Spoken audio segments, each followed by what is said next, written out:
अस्सलामुअलैकुम। प्रोग्राम तजिया के साथ मैं हूं उमर दराज गोंदल।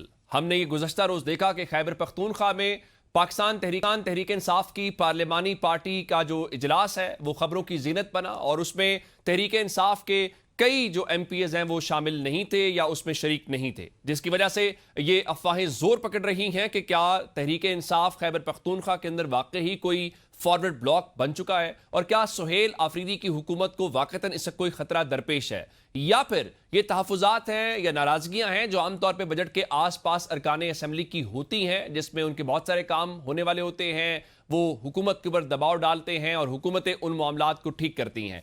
लेकिन इस वक्त तहरीक इंसाफ जो है वो खैबर पख्तूनख्वा से हटकर असल बात जो है वो गिलगित बल्तिस्तान के इलेक्शंस भी हैं, जहां पे नवाज शरीफ साहब के लिए आज NOC हो गया।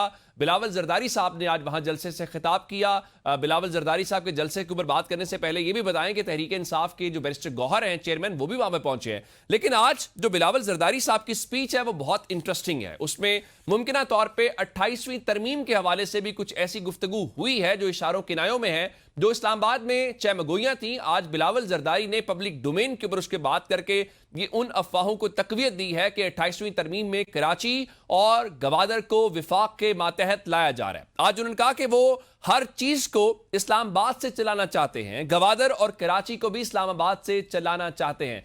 बिलावल जरदारी ने क्या कहा, जरा पहले उनकी जबानी सुनी। वो हर चीज को इस्लामाबाद से चलाना चाहते हैं। गवादर को भी इस्लामाबाद से चलाना चाहते हैं, वो कराची को भी इस्लामाबाद से चलाना चाहते हैं। इस्लामाबाद वाले जब फैसले करते हैं आपने तो उसका नुकसान भुगता है।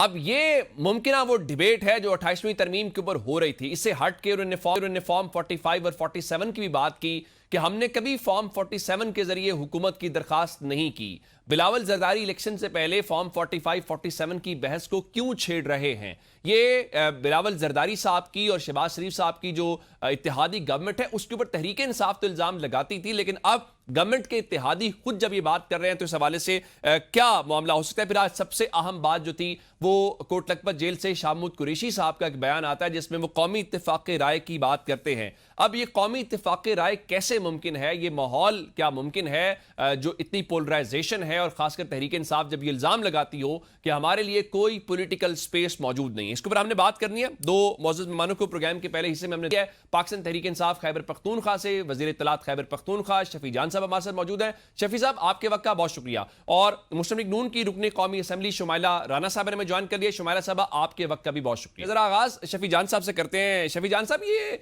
तहरीक इंसाफ हर वक्त ही खबरों के अंदर होती है, ये क्या खैबर पख्तूनख्वा में हुआ है? तो ये बताइए कि कोई वाकई बगावत हो रही है, हुकूमत कोई खतरे में आप लोगों की?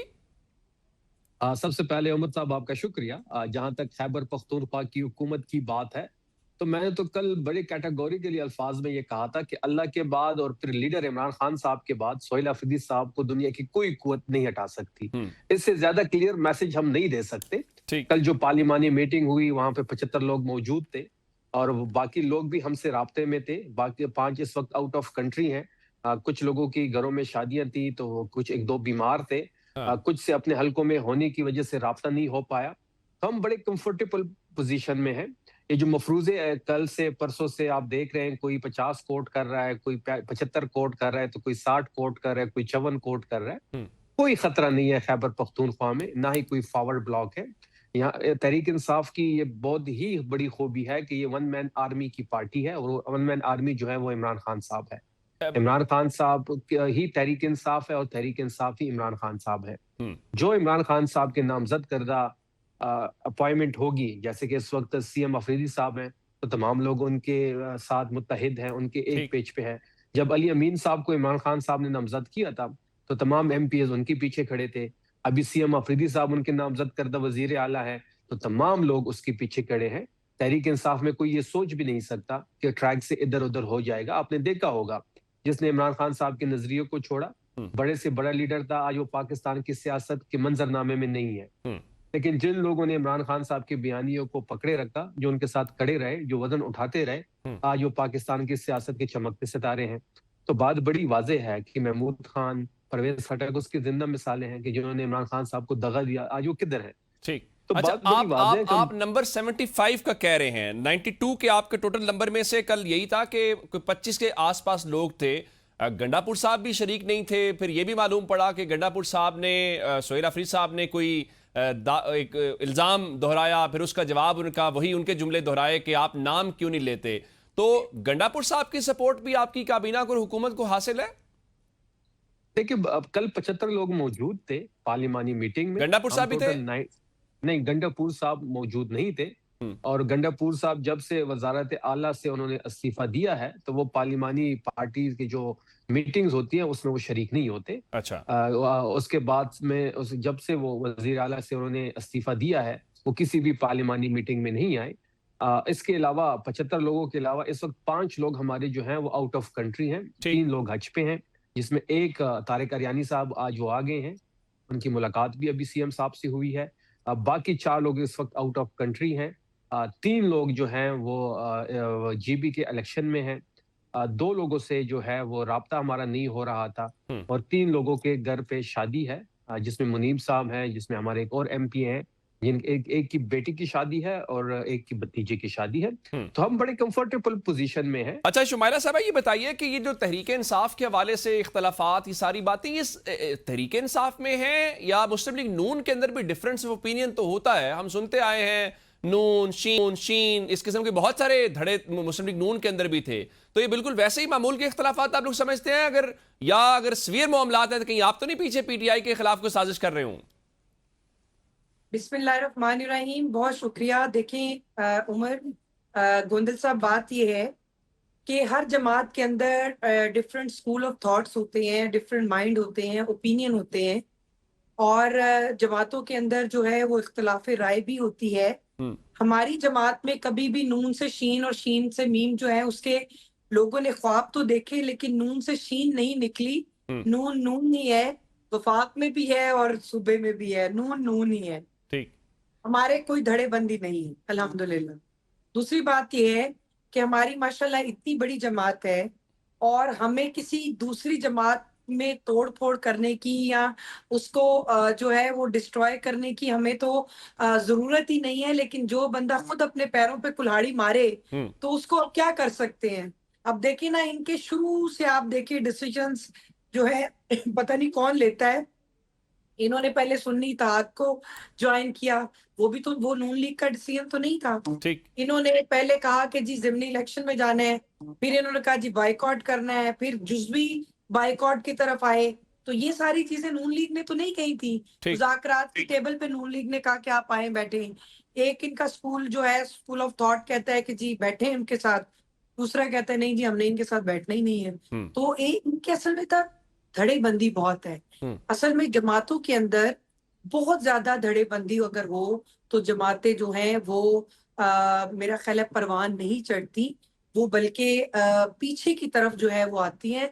जमातों के अंदर कंस्ट्रक्टिव रोल जो जमात का होता है उसमें बहुत ज्यादा प्रॉब्लम्स आती हैं। ठीक, मेरा जो जाती राय है। ठीक। अच्छा, मैं शुमाइला साहब एक चीज़ और आपसे जानना चाहता हूं कि अगर वहां पर कोई इख्तलाफात हैं या जिस तरह से शफी जान साहब तो उसकी तरदीद कर रहे हैं, तो ज़ाहिर है कि आपकी इत्तेहादी वहां पर मौजूद हैं। फैसल करीम कुंडी साहब आपके गवर्नर हैं पीपल्स पार्टी के। तो कोई मुस्लिम लीग नून और पीपल्स पार्टी सोच रहे हैं किस तरह माजी में विफाकी हुकूमत को अलवी साहब सदर कहा करते थे कि एतमाद का वोट लें, तो आप भी सोहेल अफरीद साहब को कह दें कि एतमाद का वोट लें?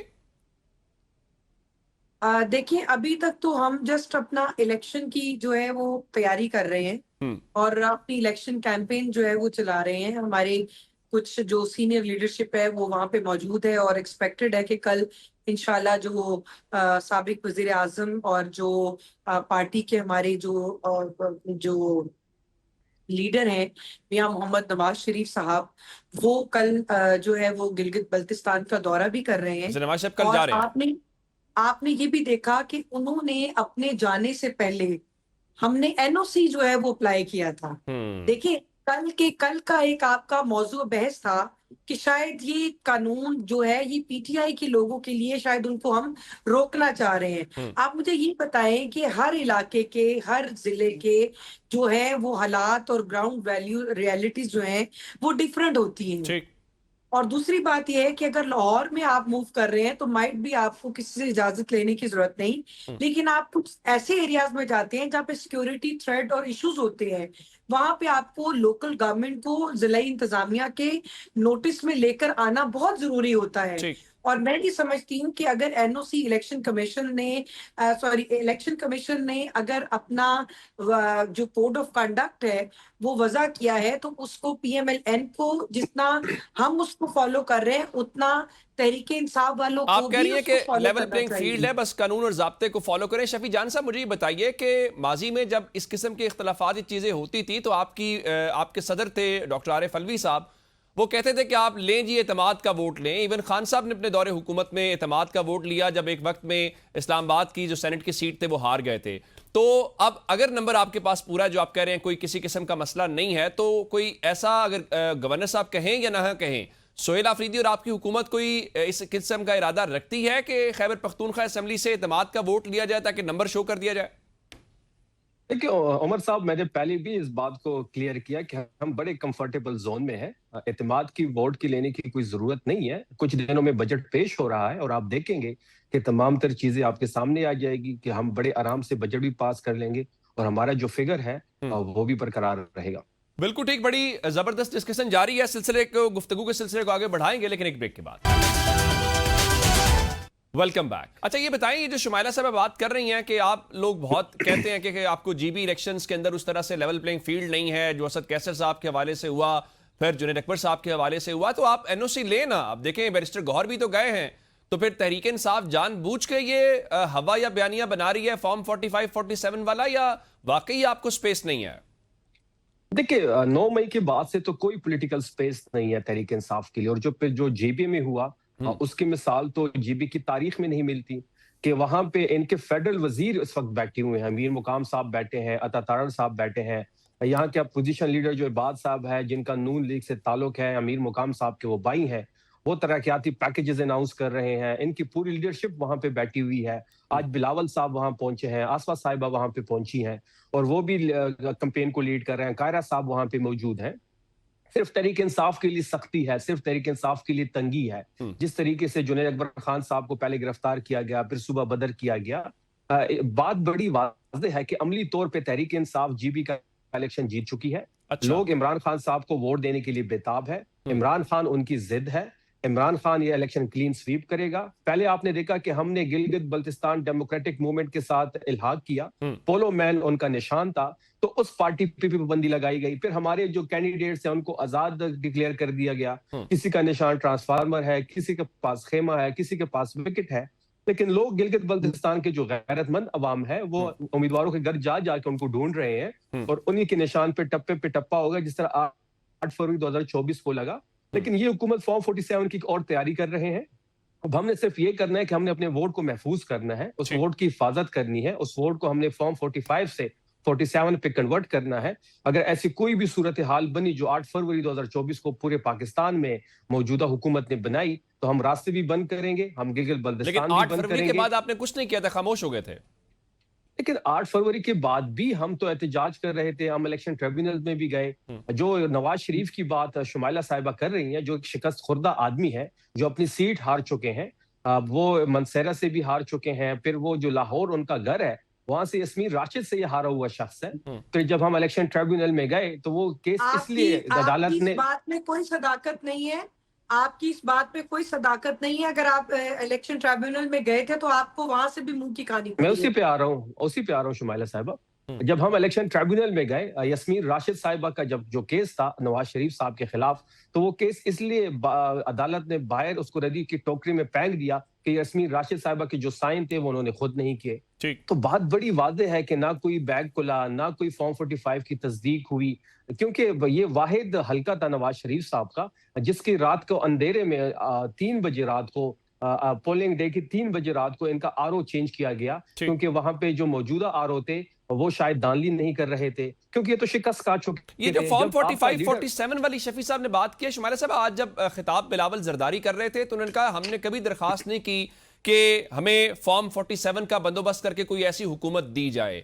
ये आपके इत्तेहादी फॉर्म 47 45 की बात कर रहे हैं, आखिर ऐसा क्यों है? हालांकि आपको तो चाहिए कि ऐसा इलेक्शन कराएं कि जिस पे पीटीआई भी कोई एतराज ना कर सके, आपके इत्तेहादी भी कोई एतराज ना कर सके, तो इवन आज बिलावल जरदारी भी ये फॉर्म 45-47 की बात क्यों कर रहे थे? देखिए, बात यह है कि बिलावल भुट्टो जरदारी साहब हैं, वो अपनी जमात की इलेक्शन के लिए, कैंपेन के लिए वहां पर मौजूद हैं, और डेफिनेटली उन्होंने अवाम को जब अपना खिताब करना है तो उन्होंने कोई बयानिया तो बनाना है। अब अगर उनको ये एतराज है तो वो अपना इलेक्शन की तरफ पहले देखें, ठीक, पहले वो देखें। उनकी तो अपना, उनको तो खुद जो है वो लाहौर के अंदर जो है वो अवाम ने अपना फैसला सुना दिया था तारड़ साहब के मुकाबले में उन्होंने जब इलेक्शन लड़ा था। ठीक। और दूसरी बात यह है कि अगर वो हमारे वफाक में इत्तेहादी हैं, और अगर कोई ऐसी बात है तो आके असेंबली के फ्लोर पे आकर बात करें। और दूसरी बात है, अगर वो गिलगित बल्तिस्तान के इलेक्शन के लिए कर रहे हैं तो वो खुद एक कैंपेन में गए हुए हैं, और उनको ये हक हासिल है कि वो वहां पे अवाम से अपने लिए वोट जो है वो मांगे। वो कि वहां पे वोट जो है वो शेर का है।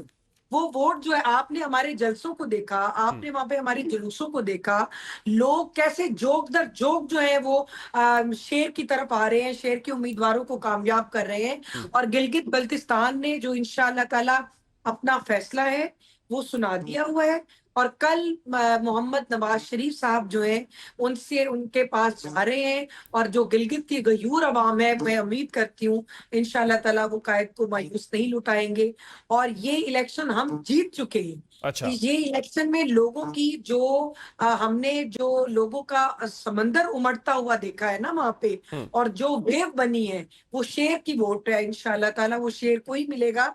और आप फॉर्म 47-45 के अंदर उलझे रहे, इंशाल्लाह शेर अपना धाड़ेगा और शेर की कामयाबी होगी। और दूसरी बात यह है कि जहां पर ये लोग जीतते हैं उधर इनको फॉर्म 45 और 47 याद नहीं रहता, लेकिन जहां पे इनके नाकदीन जो है वो जीत जाते हैं तो ये फॉर्म 47 निकाल के ले आते हैं। ठीक, ये भाई खुदारा अपनी शिकस्त को तस्लीम करना सीखें।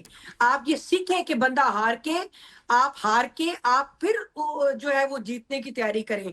आप ये ना कहें कि हम हारे हैं तो ये आपका कसूर है, हम गिरे हैं तो ये भी आपका कसूर है, हमने सुन्नी इत्तेहाद को ज्वाइन किया तो ये भी आपका कसूर है, हमने जो है वो तोशा खाना में जो खराबियां की हैं वो भी नून लीग के ऊपर डाल दें। आप ये तो ना डालें आप। बिल्कुल ठीक ये है, तो बिल्कुल ठीक है। ये तो एग्जीक्यूटिव ऑर्डर था ही नहीं। आप कह रहे हैं कि तहरीक इंसाफ अपनी गलतियां तस्लीम करें। शफी साहब, एक तो तस्लीम, बात सुने, हम कौन होते हैं कि किसी को गलतियां तस्लीम करवाएं या ना करवाएं? अपनी गलतियों से सीखें, बेशक तस्लीम ना करें। ये शफी साहब से इस हवाले से पूछते हैं। गोंडल साहब, हमने भी अपनी माजी की तलखियों से, तजर्बात से सीखा है, हमने भी गिर के सीखा। बिल्कुल ठीक है।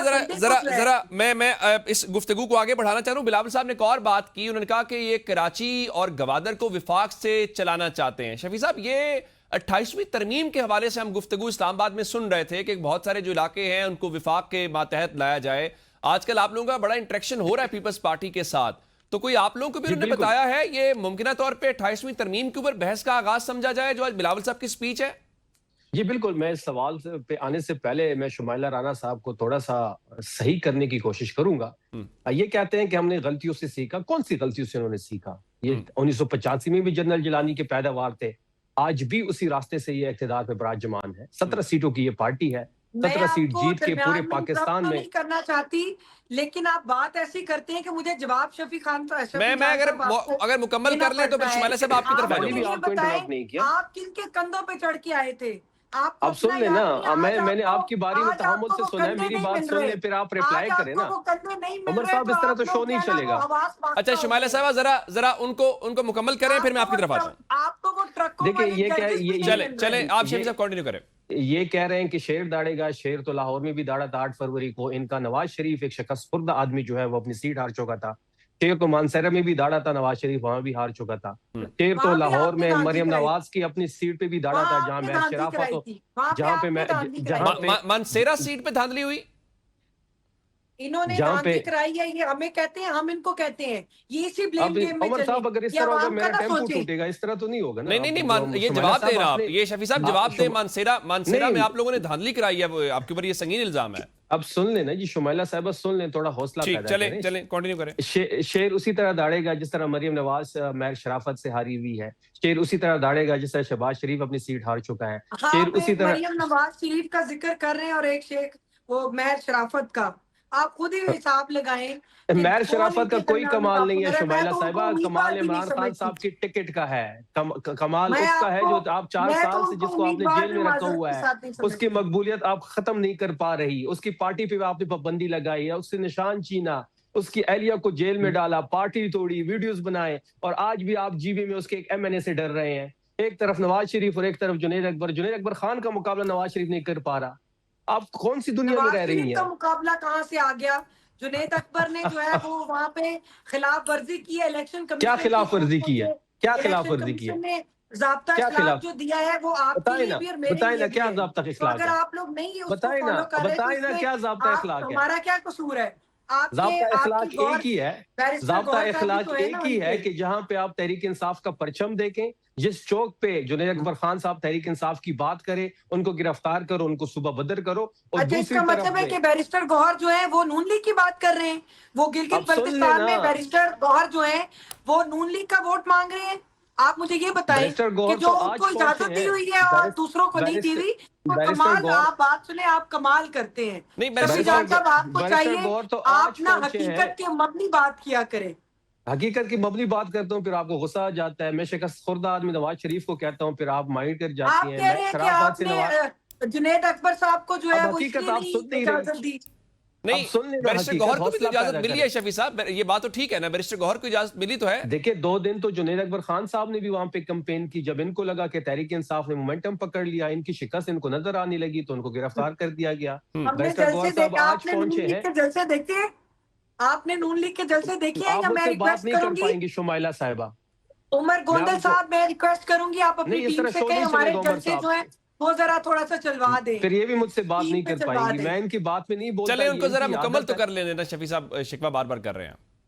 नहीं, ये इनकी आदत बन गई है। मैं जब भी बात शुरू कर देता हूँ, इनमें इतना हौसला नहीं है कि हकीकत को सुने। हकीकत जब सुनाते हैं तो कड़वी होती है, उसको हजम करने का तरीका सीख लें। बात बड़ी वाज़ेह है कि गिलगित बल्तिस्तान में तहरीक इंसाफ अमली तौर पे ये इलेक्शन जीत चुकी है। अच्छा, सिर्फ पोलिंग डे का वेट है, और हम अपने वोट को महफूज करने के मैकेनिज्म पे काम कर रहे हैं। हम हर सूरत में अपने वोट को महफूज बनाएंगे, ठीक। चाहे उसके लिए हमें कोई भी काम करना पड़े, रास्ते बंद करना पड़े, धरना देना पड़े, गिलगित बल्तिस्तान को बंद करना पड़े, क्योंकि अच्छा। एक एक्सपीरियंस हम 8 फरवरी को कर चुके हैं। ये हम दूसरे ये ऐसे तलाश धांधली, ये धांस और धांधली और ये डंडा सोटा की जो आपने, आपका वतीरा है ना, आप करके देख लें। वहां पे भी आपको आवाम ने मुस्तरद अपनी करना आदत से है, मजबूर है। ये अपनी आदत से मजबूर है। नहीं जिस तरह तो आप लोग अपनी आदत से मजबूर हैं। नहीं, आप लोग आप ही गाली मुझसे भी गोली की अब सियासत करना चाहते हैं, आप आप अभी लाशें गिराने की सियासत करना चाहते हैं। हाँ, सुप्रीम कोर्ट पे तो हमने हमला नहीं किया, मेमो गेट तो हमारा नहीं है, डॉन लीक्स तो हमने नहीं किया, अजमल का साहब के केस में हमारी 9 गवाही मई भी नहीं हमने चली। नहीं किया था। मरियम 9 नवाज जो मई भी नारे हमने लगाती नहीं थी कि किया ये जो था। दहशतगर्दी वफाक है, के उसके ऊपर आगे हमला का भी जुमला हमने मैं नहीं बोल किया नहीं था। सकता। वो वही मरियम हमने नवाज भी थी डी ना, चौक के जिसको ऊपर आज ये सिस्टम नवाज रहा है। हमने भी अपने गंदे कपड़े जो है वो सुप्रीम कोर्ट पे नहीं डाले थे। हमें आईन इजाजत देता हमने भी है रेडियो एहतजाज का। पाकिस्तान चले से इसके आइए, साथ इजाजत इसके देता। इसके साथ ही मैं अपने दोनों मोअज़्ज़ज़ मेहमानों का प्रोग्राम का जो गुफ्तगू का यहाँ पे सिलसिला आगे बढ़ाते हुए इन दोनों मोअज़्ज़ज़ मेहमानों से, शफी जान साहब से और शुमाइला राना साहबा से इजाज़त भी चाहूँगा, उनका शुक्रिया भी अदा करूँगा, उन्होंने हमें आज वक्त दिया। ये तहरीक इंसाफ के जो मामलात हैं उसके ऊपर हमने गुफ्तगू की, उसमें मुस्लिम लीग नून का मौक़िफ़ आपने सुना, जीबी के इलेक्शन के हवाले से। फिर जाहिर है कि जो सारे का सारा मामला आगे बढ़ रहा है, कैसे बढ़ेगा, मुल्क में सियासी माहौल में कैसे बेहतरी आएगी, इसके ऊपर हम बात करेंगे, लेकिन एक ब्रेक के बाद।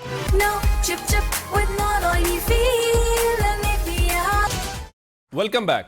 गिलगित बल्तिस्तान में इलेक्शंस हो रहे हैं, उसके ऊपर भी सवालात अपने तौर पे सियासी जमातें कर रही हैं। इवन आज बिलावल जरदारी वहां पर खिताब कर रहे थे, फॉर्म 45 और 47 का जिक्र हुआ। हमने ये देखा कि बहुत सारे लोग कौमी हुकूमत की बात करते हैं, जिसमें नेशनल डायलॉग कमेटी और फवाद चौधरी साहब शामिल हैं।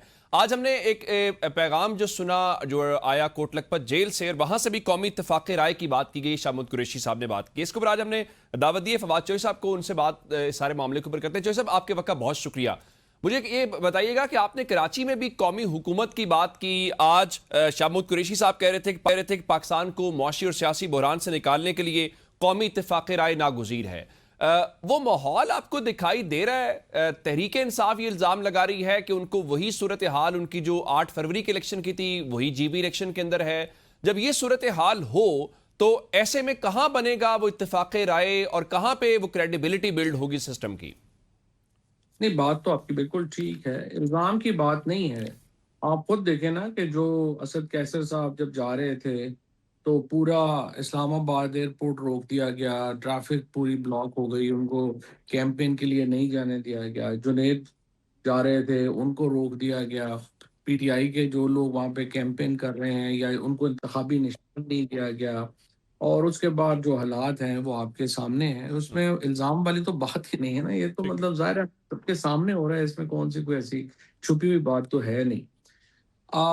और इसके नतीजे में प्रॉब्लम ये आ रहा है कि पाकिस्तान में जो इंतखाबात हैं, यही तो हमने कह रहे थे कि फॉर्म 47 से 45 तक का जो सफ़र पाकिस्तान ने करना है, हम्म, वो एक बड़ा पेचीदा सफ़र है। हम्म, और जब तक हम उसको नहीं लेके आते, सिर्फ इलेक्शंस का होना तो कोई जो है उसका फायदा नहीं। इस निज़ाम के तहत इलेक्शन हो या ना हो एक बराबर है। हम्म, और जब तक हम मिलकर एक ऐसी कौमी हुकूमत नहीं बनाते जिसमें कोई बुनियादी चीज़ें सेटल डाउन हो, जिसमें हम आइन की तरफ वापस जाने की बात जो है वो तय कर सकें, उसके बगैर तो देखिए जाहिर है कि हुकूमत समझती है कि सड़क के ऊपर कोई प्रेशर नहीं है, हम्म, लिहाजा ठीक है, मुल्क ऐसे ही चलेगा। हम्म, और अनपॉपुलैरिटी के ऊपर तो खुद हुकूमत को भी कोई शक नहीं कि वो बड़े अनपॉपुलर है। सो ये एक पाकिस्तान के अंदर जो अनफॉर्चुनेट है, सबसे ज्यादा जो जिसकी बदकिस्मती है जिस सोच की, वो ये है कि हम जब तक सड़कों के ऊपर एक तमाशा ना लगे, खून खराबा नहीं होगा, अमन अमान खराब नहीं होगा, हमने पाकिस्तान में कोई सुधार नहीं लाना। ठीक। अब जैसे इस सोच का तो अब क्या हो सकता है, इस सोच से तो मुल्क आगे नहीं जा सकता। जाहिर है कि पाकिस्तान के चैलेंजेस और आगे और बढ़ेंगे, यहाँ पे जो मसाइल हैं और आगे बढ़ेंगे, मईशत और ख़राब होगी, और पॉलिटिकल जो इंस्टेबिलिटी है वो मज़ीद बढ़ेगी। ठीक, ये जो आप सड़कों की बात करते हैं, ज़रा ये काम तो अपोजिशन का होता है और अपोजिशन में तहरीक इंसाफ है। हमने ये देखा कि तहरीक इंसाफ को तो यूं लग रहा है कि खैबर पख्तूनख्वा हुकूमत ही उनका सबसे बड़ा इम्तिहान बनी हुई है। वो खैबर इम्तिहान से निकलेंगे तो शायद किसी और इम्तिहान की तरफ जाएंगे। ये जो खैबर पख्तूनख्वा के मामलात हैं, फॉरवर्ड ब्लॉक की बातें हो रही हैं, नाराज लोगों की बातें हो रही हैं, आप समझते हैं कि ये उनकी हुकूमत हटाने की बात है या नहीं? जिस तरह आज बैरिस्टर गौहर कर रहे थे कि ये हुकूमत तो इमरान खान की है, सोहेल अफरीदी की गवर्नमेंट तो नहीं है ये। नहीं, बिल्कुल सही बात कर रहे हैं। नहीं, मेरा नहीं ख्याल, वो तो देखिए ना, एक जब एक जो सरकारी सारे जो टीवी हैं और लोग हैं, वो सारे खास प्रोपेगेंडा हर वक्त करते रहेंगे, तो ज़ाहिर है उससे, चूंकि ज़ाहिर है अपोजिशन की आवाज़ मीडिया पे तो आ भी नहीं रही है, तो एक ही चल रहा है, तो उससे ये तासुर लगता है। अदरवाइज कोई ऐसी बात नज़र नहीं आती सोहेल आफरीदी की कि वो कर लेंगे। ये अलबत्ता ज़रूर है कि जो कैपेसिटी है सीएम की और ओवरऑल जो पीटीआई की टीम है, वो एक्चुअली इतनी लो है, और इतनी उनको जो है वो पॉलिटिक्स के ऊपर और स्ट्रैटेजी के ऊपर चूंकि उनको कुछ अता पता ही नहीं है, हम्म, इसकी वजह से वो अपने मसाइल में हर वक्त उलझे रहते हैं। ठीक। और ये तो जाहिर है कि खान साहब की चॉइस है, जो कि उन्होंने बिल्कुल इस वक्त एस्टैब्लिशमेंट में और इमरान खान में एक ही कंसेंसस हुआ, और वो कंसेंसस ये था कि पीटीआई नहीं होनी चाहिए। हम्म, लिहाजा पीटीआई के अंदर ऐसे लोग जो हैं उनको लाए गए तरीके तहफ़्फ़ुज़ आइन में, तो वो सारी पार्टी वो उन लोगों के ऊपर है जिन्होंने इमरान खान के खिलाफ तरीके अदम एतमाद लेके आए। हम्म, आपने उनको decision making they the. PTI के अंदर सलमान राजा वगैरह, वकास वगैरह, जिनका कोई पीटीआई से ताल्लुक नहीं था, नून लीग के लोग हैं, उनको आपने उठा के क़यादत दे दी। और पार्टी असल जो है, जिन लोगों ने कैदें काटी, उनको बेइज्जत किया गया, उनके साथ पार्टी खड़ी नहीं हुई, हम्म। लिहाजा वो सारे लोग पीछे हट गए। लेकिन तो लेकिन अब खैबर पख्तूनख्वा में तो ज्यादा जो इल्जाम आ रहा है या जो नाम है वो अली अमीन गंडापुर के हवाले से है कि शायद वो कुछ ना कुछ सोहेल अफरीदी को लेकर कर रहे हैं। कल इवन ये भी खबरें आई कि उस ग्रुप के अंदर भी एक दूसरे के साथ तू तकरार हुई है। तो आप समझते हैं कि वाकई अली अमीन गंडापुर जो है वो किसी कहीं कनेक्टेड हैं या किसी इमा के ऊपर ये चीजें कर रहे हैं वो? अली अमीन गंडापुर अगर कनेक्टेड होते और उन्होंने इमरान खान को खंजर मारना होता, तो जब उनको सब कह रहे थे कि आप ना छोड़ें वजारत आला, वो ना छोड़ते। और सोहेल अफरीदी कभी वज़ीर आला नहीं बन सकते थे अगर अली अमीन गंडापुर इस्तीफा ना देते। हम्म, तो देखिए, मेरे ख्याल में तो सोहेल अफरीदी को चाहिए कि वो अली अमीन गंडापुर के पास चले जाएं और उनसे हम्म, कहें कि अगर आपकी कुछ शिकवे शिकायतें हैं, कुछ हैं, तो वो आप तो इमरान खान से जानेंगे, मेरे से तो आपका नहीं होना चाहिए। ये तो उनकी काबीना के वजीर थे सोहेल अफरीदी, हम्म, और अली अमीन गंडापुर से अपने मामला ठीक करें।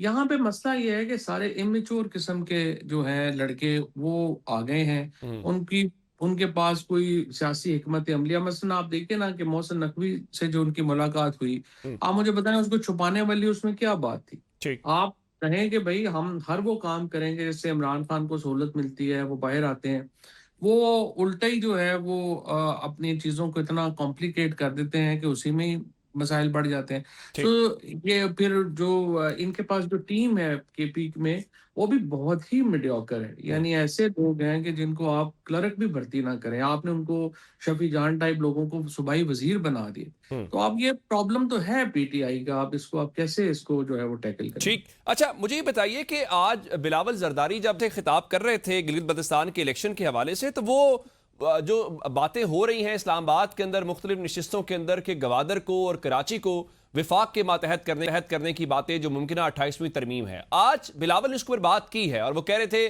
कि वो गवादर को, कराची को, आज़ाद कश्मीर को, जीबी को इस्लामाबाद से चलवाना चाहते हैं। तो हम ये समझें कि कुछ ऐसा 28वीं तरमीम के हवाले से ड्राफ्ट आ गया है या पीपल्स पार्टी को बताया गया है जिसको पब्लिक डोमेन के अंदर इस डिबेट को ले आए वो? आई थिंक बिलावल भुट्टो ने ये जो बयान आज दिया है काफी डिफाइंड बयान है, और उन्होंने वाज़ेह किया है कि वो जो एक तजवीज़ है वफाकी टेरिटरीज बनाने की, वो उसके खिलाफ है। ठीक। अब ये एक बड़ी ओपन पोजीशन है जो उन्होंने ली है, और इससे पहले जो तमाम हम हमें जो इस्लामाबाद के अंदर ये बात है कि 28वीं तरमीम में जो एक ख्वाहिश है वो यही करने की है, और सच्ची बात तो ये है कि इसके अलावा कोई चारा भी नहीं है। मुझे आप बताइए कि गवादर जो है उसको आप कैसे फेडरल टेरिटरी नहीं बनाएंगे, उसका क्या ताल्लुक बलूचिस्तान से? आपने इतनी संगीन गलती की 1970 में 43% पाकिस्तान की टेरिटरी इकट्ठी करके एक सूबे में, और ये एक बड़ा नुकसान हुआ है। लेकिन बिलावल भुट्टो जो है, चूंकि वो आप देखिए उनकी पार्टी मुसलसल अपोजिशन में है, हुकूमत वहां पे वफाक में, लेकिन सिंध में वो हुकूमत में है, लिहाजा उसका जो मॉडल है वो वफाकी नहीं रह गया। पीपल्स पार्टी और नून लीग ने आपस में तय कर लिया है, इधर हम और उधर तुम। सिंध में हम हुकूमत करेंगे, पंजाब में तुम हुकूमत करोगे, और वफाकी पॉलिटिक्स जो है वो सवाए पीटीआई के कोई और कर नहीं रहा। पीटीआई जो है उसको आपने वैसे फारिग कर दिया हुआ। सो पाकिस्तान के अंदर एक संगीन सियासी बहरान ये पैदा हो गया है कि कोई वफाकी जमात ही नहीं बची, कोई वफाकी लीडर ही नहीं बचा। जो एक वफाकी लीडर है वो जेल में है। तो ये जो बिलावल भुट्टो जो हैं वो इस तरह की बातें करके वो इलाकाई जो पॉलिटिक्स है उसको वफाकी पॉलिटिक्स के ऊपर तरजीह देते हुए वो अपना चूरन तो बेच रहे हैं, और अपनी जो लेकिन वो पंजाब के अंदर वो भी क्लियर नजर नहीं आते ना। पंजाब में सूबे की हिमायत करते हैं, लेकिन बाकी जगहों के ऊपर बिलखुसूस कराची में या सिंध के अंदर उसकी मुखालफत करते हैं। तो इसलिए कि वो तो उनकी सियासत तो सिर्फ अपने पांव से आगे देखने की सियासत नहीं है। वो हर वो काम कर रहे हैं जिससे सिर्फ उनको अपनी जरदारी फैमिली के फायदे की बात कर रहे हैं, वो पाकिस्तान के फायदे की बात तो नहीं कर रहे। और यही अनफॉर्चुनेट है कि जीबी जैसे जगहों के ऊपर बिलावल भुट्टो, जरदारी, कैप्टन सफदर जैसे जो पास्ट के लोग हैं, जिनको लोग शक्ल जिनकी नहीं देखना चाहते, उनको आपने जो है वो कैंपेन की इजाजत दी हुई है, और जो लोग जिसके साथ हैं उनको आप इजाजत ही नहीं दे रहे। नहीं, नवाज शरीफ साहब के लिए भी एनओसी जारी हो गया अगर वो जाना चाहें तो। नहीं, जाहिर है नवाज शरीफ साहब वगैरह तो वही है ना, कैप्टन सफदर में और नवाज शरीफ में तो कोई फर्क नहीं है ना। कैप्टन सफदर ही है, नवाज शरीफ साहब भी अभी, तो उनसे ज्यादा पोजीशन उनकी तो नहीं है। वो पार्टी के सदर हैं, वो पार्टी के कारकुन हैं, फर्क तो है ना। नहीं, लेकिन अब इस वक्त तो तकरीबन एक जितनी है ना, फैसला साजी में इख्तियार तो कैप्टन सफदर का जितना उतना ही नवाज शरीफ साहब का है। तो लिहाजा उसमें तो कोई फर्क नहीं है। लेकिन इसका जो अल्टीमेट नुकसान है वो ये हो रहा है कि इंटरनेशनली जो पाकिस्तान की एक ग्लोबल पोजीशन है कश्मीर पे, जीबी पे, वो बहुत बुरी तरह हर्ट हो रही है, और बुरी तरह हर्ट होगी। और कश्मीर में भी जो कुछ हो रहा है वो आपके सामने है। आई थिंक इसको रिव्यू करना चाहिए, और जो अवाम है उनको ये मौका देना चाहिए कि वो अपनी मर्जी के नुमाइंदे मुंतखब करें। ठीक। तो साहब, मैं आखिर में जो आपसे सवाल जानना चाह रहा हूं कि जब आपकी हुकूमत तहरीक इंसाफ वाली गई तो हमने देखा कि उस वक्त भी वो पार्टियां जिस तरह बाप पार्टी है या एमकेएम वाले थोड़े नाराज होना शुरू हो जाते हैं, क्योंकि एमकेएम तो हर बजट में ही नाराज होती है। अब एक बार फिर फारूक सत्तार कह रहे थे कि कामरान टिसोरी जो है उनकी वो रेड लाइन है और वो चाहते हैं कि बजट की बहाली के लिए अगर बजट की मंजूरी करवानी है तो उनको बहाल किया जाए। ये रूटीन का रूठना और मनाना है या वाकई आने वाले दिनों के अंदर मुस्लिम लीग नून की गवर्नमेंट के लिए कोई चैलेंज हो सकता है इत्तेहादियों की तरफ से? नून लीग का ये चैलेंज नहीं है, ये पीपल्स पार्टी का चैलेंज है। अच्छा। टिसोरी साहब को नून लीग ने नहीं हटाया, उनको पीपल्स पार्टी ने हटाया है। और जो निहाल हाशमी साहब को भी लेके आए हैं वो जरदारी साहब अपनी मर्जी से लेके आए हैं, नून लीग उनको नहीं लेके आए। लिहाजा जो इस वक्त जो पीपल्स पार्टी के हालात जिस तरीके से खराब तर होते जा रहे हैं, और आज जो बिलावल भुट्टो की तकरीर है वो भी उसी तरफ एक इशारा है। अब देखना यही है कि आगे चल के ये मामला सीधे होंगे या कि उल्टे होंगे। बिल्कुल ठीक है, आने वाले दिनों के अंदर मंजरनामा क्लियर होगा कि किस तरफ जाता है। फवाद चौधरी साहब, सीनियर सियासतदान हमारे साथ मौजूद, आपके वक्त का बहुत शुक्रिया। बड़ी तफसील के साथ उन्होंने जो कौमी अहम मामलात है उसको अपनी राय दी। नाज़रीन, प्रोग्राम का वक्त खत्म हो गया, आज के लिए इतना ही। हमें इजाज़त दीजिएगा, अपना बहुत सारा ख्याल रखिएगा। खुदा हाफ़िज़।